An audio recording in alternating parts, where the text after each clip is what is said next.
James Hetfield said that while he has no trouble with meeting Metallica fans, he's simply not into taking photos and giving autographs. The frontman noted about meeting fans in public, via iHeartRadio, "I really used to get freaked out that I would piss somebody off.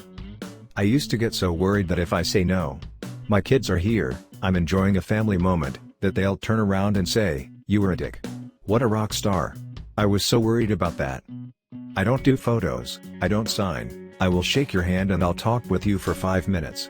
I'd rather do that and leave that kind of impression than someone just stealing a little piece of your privacy. I don't find that productive for me and it puts me in a crap mood. And then I start to get resentful and I don't even want to talk to people. So I'd rather talk to them as a person instead of some idol of sorts." A fan shared his experience of recently meeting Hetfield, confirming via Reddit that James is indeed not into photos. The fan noted, "Met James today. Walked into where I was having lunch in Scottsdale. No idea what he's doing there. Shook his hand. 10 out of 10 would meet again. I guess I should be more amped, but it honestly seemed like he didn't want to be bothered. It was before he sat down, he was just standing waiting for his order and it was sort of an awkward encounter. Pro tip, don't ask him to take a picture, he says he doesn't do that. Fine by me. Doesn't matter though, I met James Hetfield." Metallica are set to make an appearance in Ireland next year as they plan to be the headlining performance at Slane Castle. The rock legends are set to play during the summer next year and meet as part of their worldwide tour.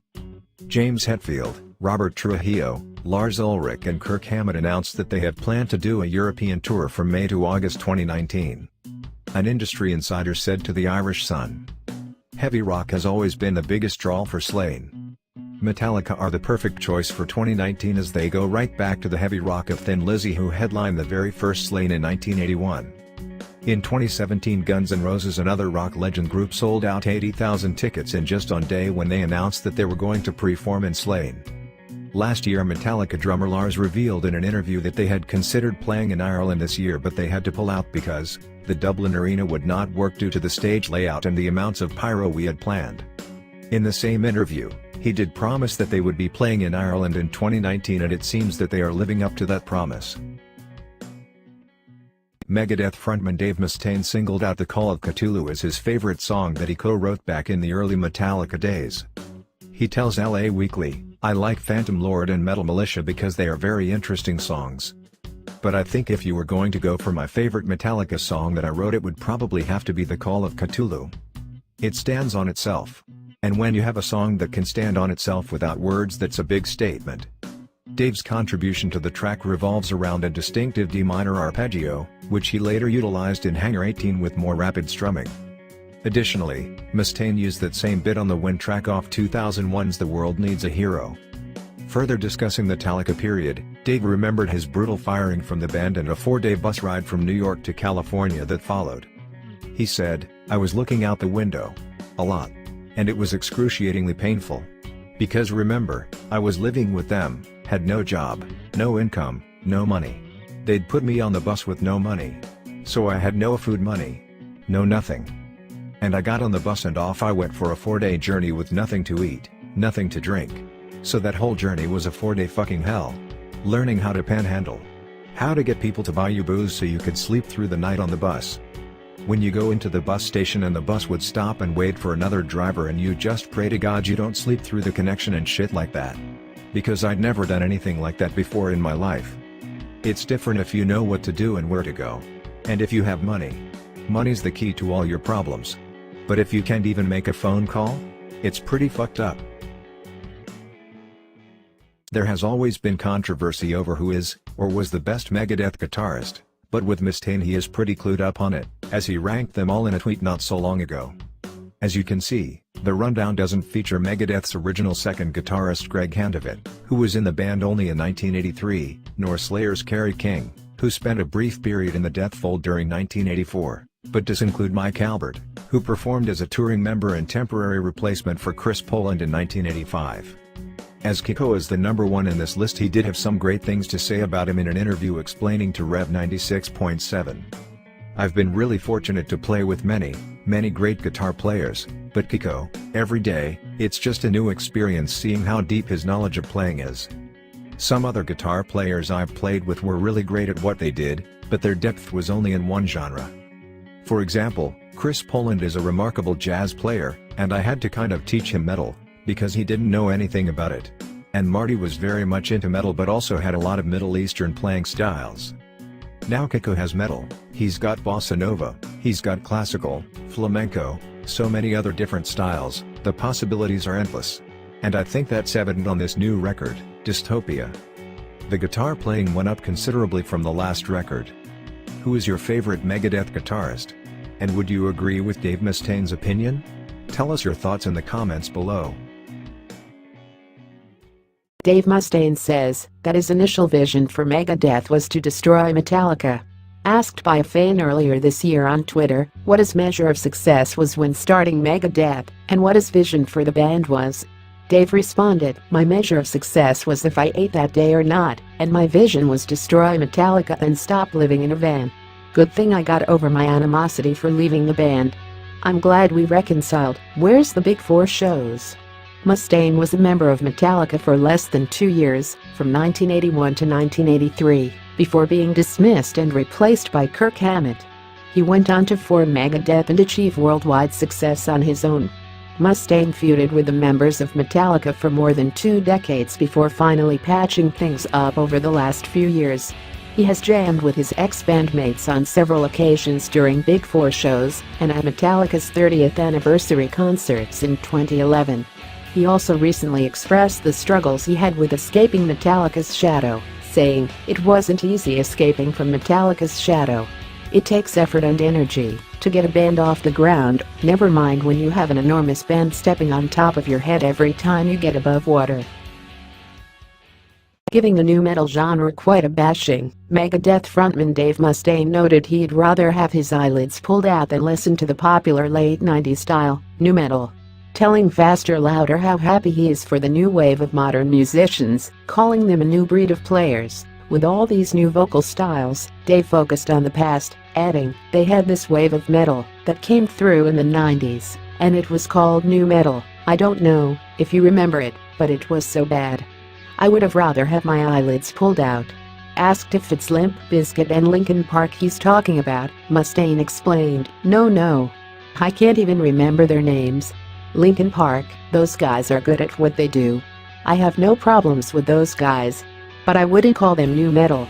Pinpointing the groups he has issues with, he continued, "I'm talking about the bands that wouldn't do guitar solos. Guys who get out there and they do rhythms and stuff but they'd never do a guitar solo. It's like, come on, play a solo." But apparently solos aren't cool. It's just funny, because I come from the school of AC/DC and Led Zeppelin, and man, the riff had to be kick-ass, the lyrics had to make sense, and when it was time for the solo had to rip your face off, Dave said. And hey, I may not be part of the family anymore, right at the forefront, but I'm the crazy uncle. Dave Mustaine also let loose on nu metal bands during an interview with Cry of the Wolf, saying, "During that whole period a couple of years ago, when no one was doing guitar solos, we had a couple of bands go out with us, and I despised them. And the reason they went out with us was because the label said you need to do this. That was the worst part of my career during that whole nu metal thing. You know, there were no solos, because the guitar players weren't good enough to do solos." In an interview with the self-proclaimed libertarian Alex Jones on Infowars.com, Megadeth's Dave Mustaine opened up about his thoughts on playing with Satanic bands. Dave Mustaine, a born Christian, talked about setting the ground rules on who he would or would not share the stage with. According to him, he said, "If I do play, there's certain things I kind of want to veer away from. I don't want to play with any Satanic bands." He narrowed it down a bit further, saying, "I'll play with bands that have darkness in them, because we all have a little darkness in us. Or we wouldn't be human. But guys that are confessed Satanists, I don't really have time for that. I can control my emotions, because I know it's not the sinners, it's the sin." He also talked about his refusal to share the stage with the openly satanic Swedish metal act Dissection at an Israeli festival back in 2005, saying, "The truth of the matter is that when I first had gotten my life back in order back in 2002, I had made some changes.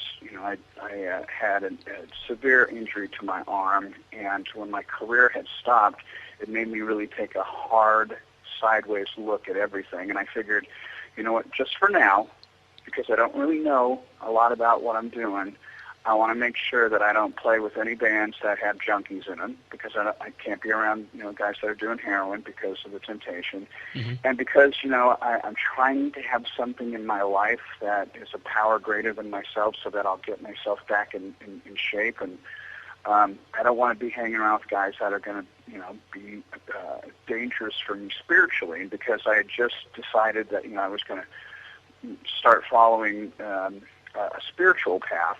I figured, I don't want to go back, because I was into witchcraft and black magic and everything like that, so I know about that stuff, and I figured, I'm just going to try and avoid that stuff. Never said that I hated anybody, just didn't want to play with them, and I was so curious to see the poster for the concert, because it was written in the Hebrew font, or script, whatever you call it, and then I saw the band Dissection, and I thought, well, that's cool, man, and I looked it up, and I went, uh-oh. So I told the promoter, I said, look, we can't play. We're not going to play that festival. I never said kick them off. Well, yeah, of course, yeah. That was the promoter's mistake. The promoter kicked them off. And it's hard enough as it is in music to get concerts, so I would never kick a band off one of my shows.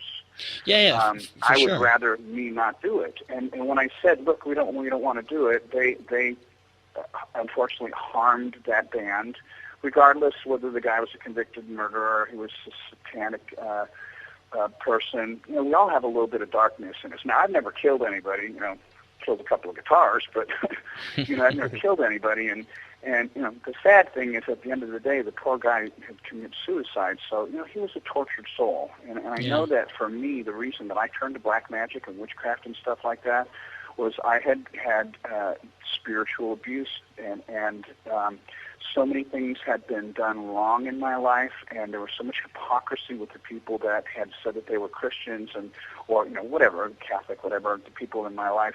They would say one thing and they would do something else. So I really regretted having spent any time in a church, and I really resented people who said that they believed in God, because you would see them do one thing, and then the next day they would do something else, and it's just very confusing as a kid. And I think that's why a lot of us end up, being spiritually misled. Probably part of the reason why that poor chap did that too.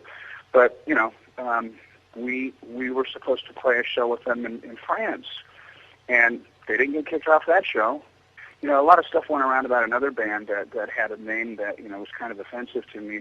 But that's a personal thing. It has nothing to do with the band, their quality of music. Yeah, but you can expect the producer of a show to cancel Megadeth when it's standing right opposed to Dissection or Rotting Christ, because those are little bands, and Megadeth is that's a Megadeth. huge band that's Megadeth.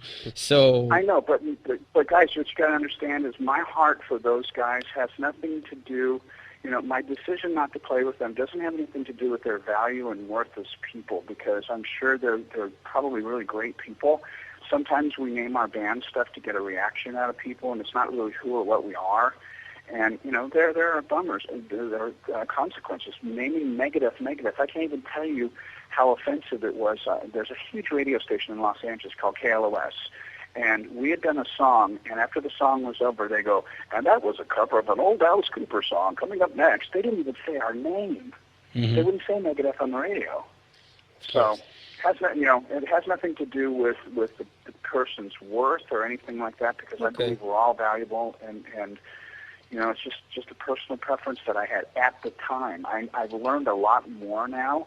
So, if the opportunity came up to play with bands that were contrary to what my personal, political, spiritual, or any kind of moral values that I have, that's something between me and my relationship with God, and I don't push that on anybody anymore. At the beginning, I didn't know, and I wanted to play it safe. And I think that anybody who would judge me and say, oh, well, you know what, Dave made a huge mistake. He just joined a new club, and he didn't know all the rules, so instead of breaking the rules, he said, fuck you to everybody.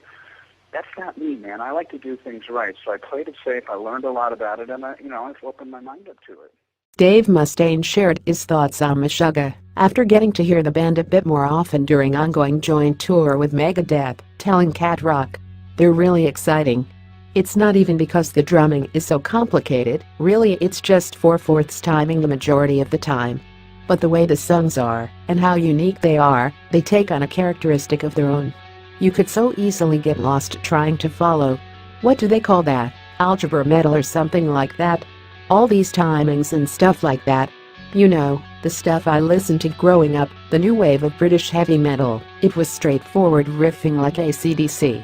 And then going into Priest and Maiden, and then getting into heavier stuff, Motorhead, Diamond Head, Merciful Fate, everything was straightforward.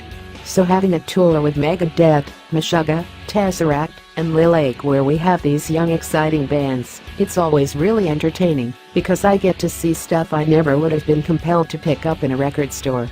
It opens my mind a lot.